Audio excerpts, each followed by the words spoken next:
Hello everyone, welcome to my channel, and this channel is for educational purposes. We try to focus on theories of everything that have been important to me and that I'd like to spread around. Usually things that are pretty obscure that you probably wouldn't have run across, and hopefully they can help you out as well. Some of these theories of everything are very challenging. You have to apply yourself a little bit. So I'm hoping to, they're challenging for me as well, so I'm not coming to you as the authority on the matter, but maybe as kind of a guide. Okay, I've been in this a little bit longer than you have. I, haven't learned, I'm not an expert on the theory, but I can at least guide you to show where you can maybe dig in a little bit and study up yourself. But ultimately, you're going to have to do the work yourself. Today is our 359th video on Dewey B. Larson and his reciprocal system of theory. And Mr. Larson was an engineer in the U.S. in the 20th century. He passed away in 1990. And for the 60 years before that, he was working on chipping away at his theory of everything, which is called the reciprocal system of theory. Not just a theory, but a system of theory. So it's kind of like if you can figure out how the theory works, you can apply it to any subject that you like.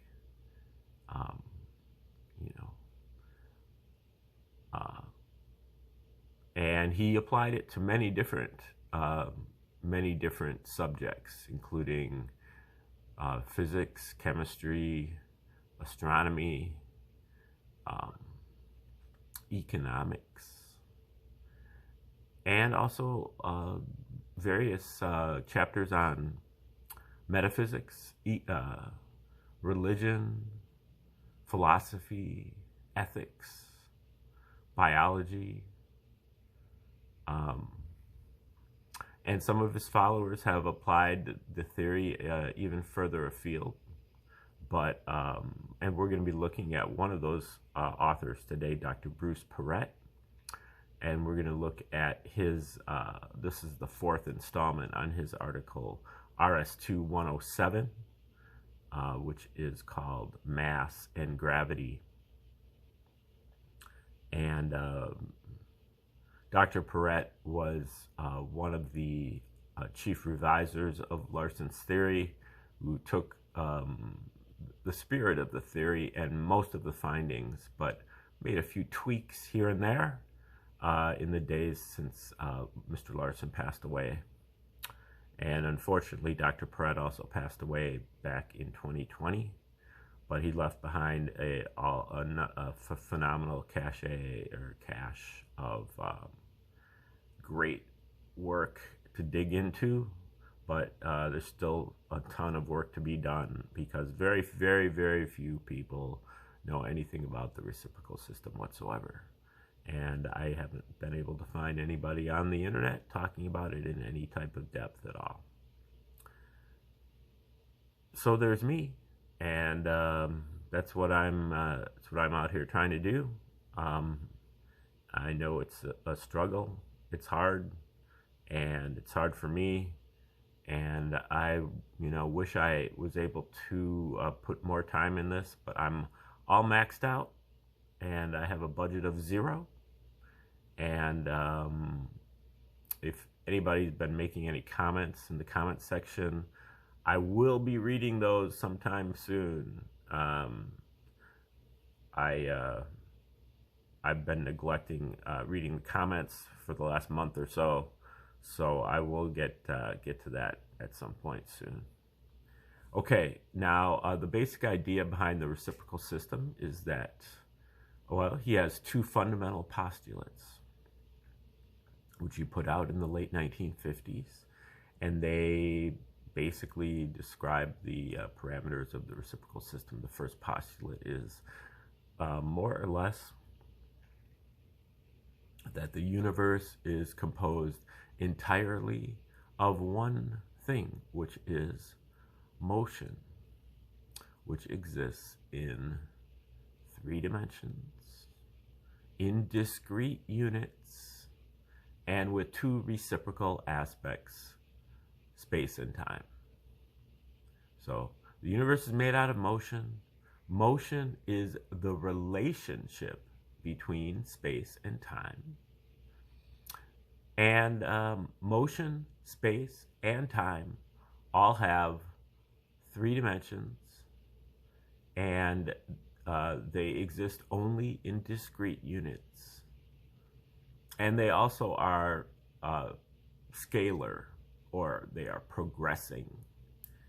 Now, I'm not sure why Larson doesn't include the word scalar in his description of motion, but that's really what he's talking about, is that the universe is composed entirely of one component, scalar motion. A scalar motion is a motion that has a magnitude, but it has no specific direction. Larson refers to this as the clock time and clock space.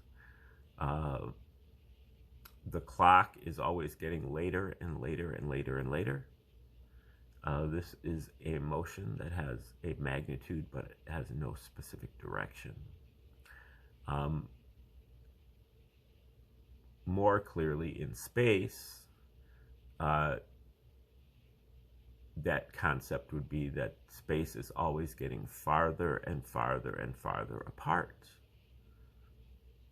And that's something that actually was observed by the scientists with their telescopes. All of the distant galaxies are moving away from each other. And if we aren't so, egocentric to think that our galaxy is at the center of that amalgamation, then we would also say that our galaxy is also participating in that movement away from all of the other galaxies. And that is something that you can envision using a balloon with dots on it. If you blow up the balloon, all of the dots are moving away from each other. But they're not moving in any specific direction. That is what Larson calls clock space. So he's got the main motions, the progression of this universe is in space and in time. And space, the relationship between space and time is motion. And then he has what you would call coordinate space and coordinate time. And coordinate space is what you're accustomed to, the 3-dimensional nature of space, x, y, z coordinates, volume, and but since time and space are reciprocals of one another, whatever quality one has, the other also has. So we can see the 3 dimensions of space, and from there he posits 3 dimensions of time, what he calls coordinate time. And then space and time only come in discrete units. There's a minimum unit of space and a minimum unit of time, and therefore a minimum unit of motion.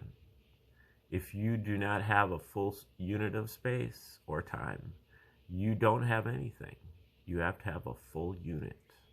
These units are very small, but nonetheless, you have to have a full unit before you have anything. And if you have 1 unit of space in 1 unit of time, you have space over time being speed, such like the bike is moving 15 miles per hour. 15 miles of space in 1 hour of time, that's speed. If you have 1 unit of space in 1 unit of time, you have the speed of light. And Larson refers to that as unit speed. 1 over 1 equals 1. This unit speed is really the background of this universe of motion. It is what Larson calls the progression of the natural reference system. It's the null point, the state of rest, the origin, the ether of this universe. And it is always there, in the present, and its modifications are, or displacements, are where the manifestation in the universe occurs. That's where we get things, but this motion outward at the speed of light in all directions is seen by us as nothingness.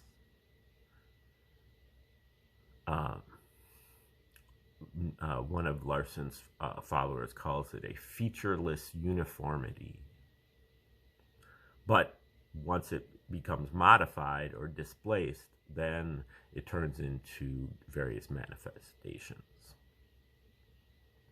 Okay, that's kind of Larson's first postulate. His second postulate is more in dispute and more just kind of routine.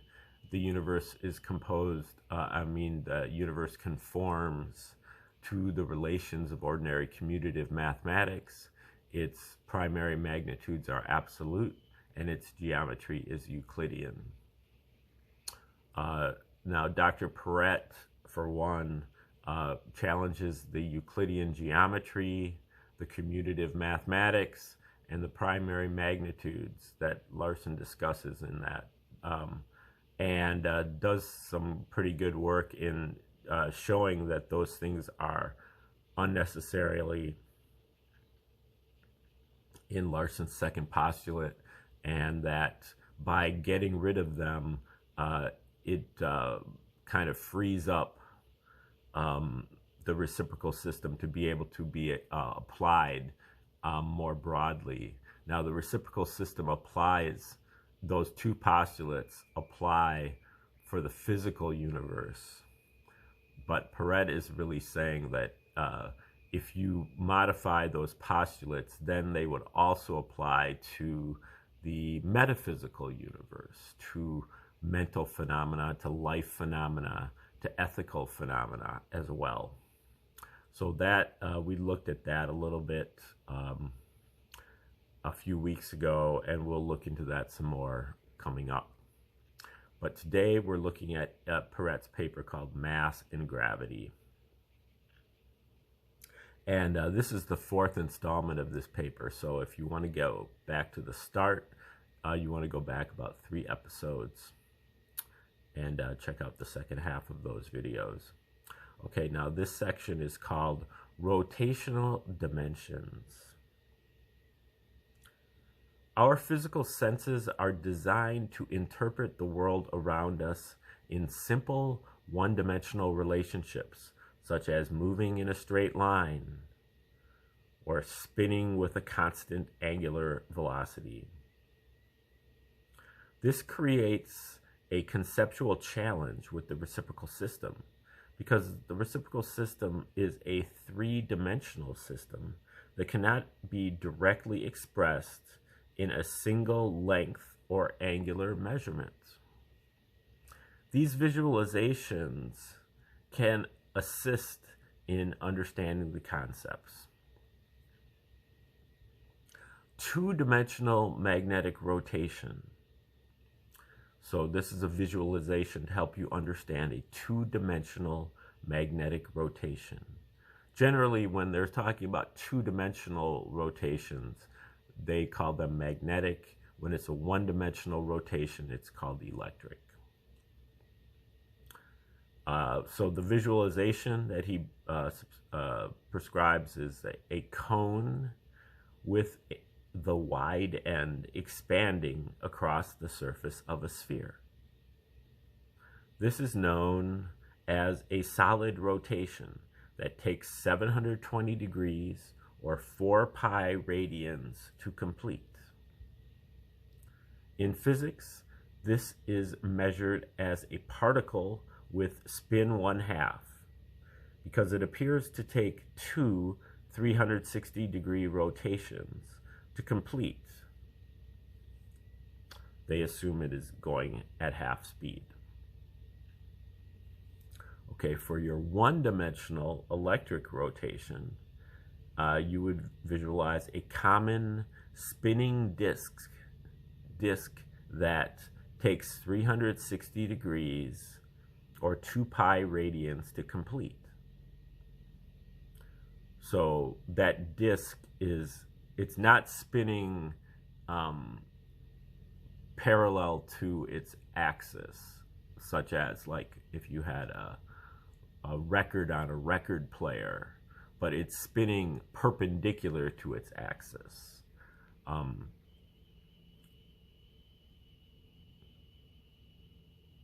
In physics, these are the integer spin particles, the spin 1 on which they base relative measurements.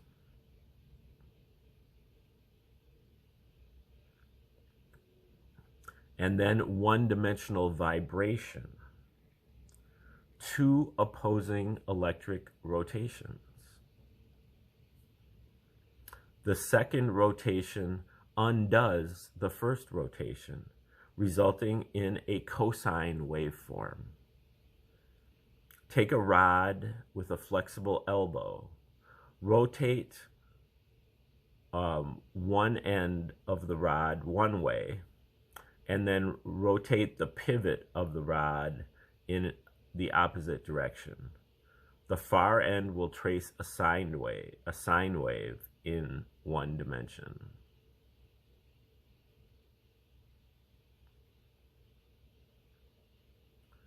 And this is, I guess, what Nehru calls a birotation.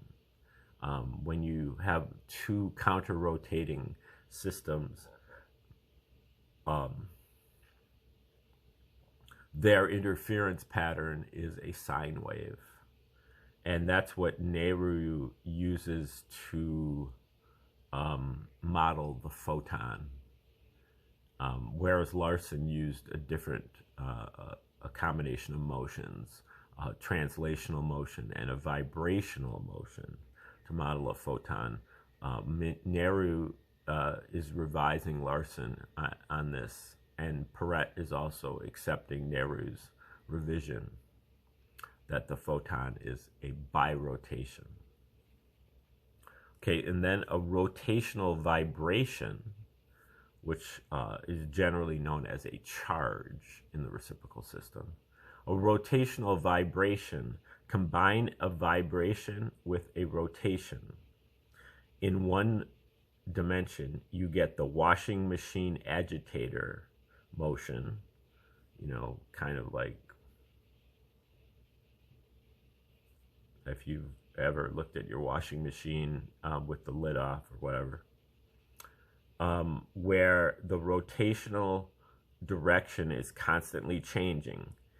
In 2 dimensions, you get a similar effect, except the washing machine is flipping itself upside down and back again at the same time. That's kind of a rough little visualization there. And then you have one-dimensional rotational vibration is electric charge, or electric field. A 2-dimensional magnetic vibration is magnetic charge. And that's all you need to construct a universe of motion.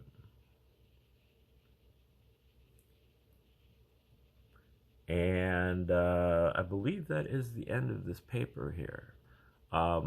Now, there's a couple footnotes here. Larson only considered the inverse relationship between space and time and inward and outward. Being unfamiliar with projective geometry, he never considered the linear, angular, or point volume inverses. These are a feature of RS2. So that is, another area where Dr. Peret kind of extended Larson's spirit of the reciprocal system. When Larson is thinking of the reciprocity, he's thinking in terms of space and time, and inward and outward motion. Basically, the outward motion of the progression of the natural reference system, or the surface of the balloon expanding with dots on it. And then its inverse is that the balloon is now being sucked in, and it's contracting balloon. All of the dots are moving toward each other. And this is kind of the inverse motion of that, which Larson refers to as gravity. So Larson starts out with those two inverses, space and time, and the progression and gravity. But Peret adds in the concepts of linear versus angular acceleration, or I guess linear versus angular motion, and also geometrically, a point is the inverse of a volume. And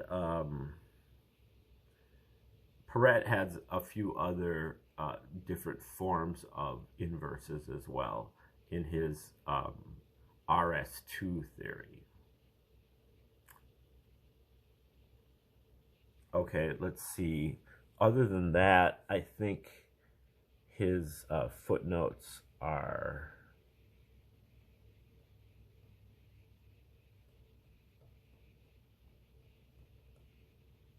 Yeah, that's about it. Okay, so that is the end of RS2-107, Mass and Gravity. Tomorrow, we are going to be getting into RS2-108, which is called the Lorentz factor. And so, the Lorentz factor has to do with the relativistic, excuse me, the relativistic equation that is used to describe the attenuation or the reduction of time in bodies that are moving close to the speed of light. And it is interesting how Larson comes upon that same equation through just his deduction from the postulates. And so he really is kind of showing how Larson, his derivation is conceptual. Einstein uses the Lorentz factor, but he doesn't really explain why. He just uses it. We'll get into that tomorrow, though. And thanks for tuning in today. Hope to see you tomorrow. Have a great night.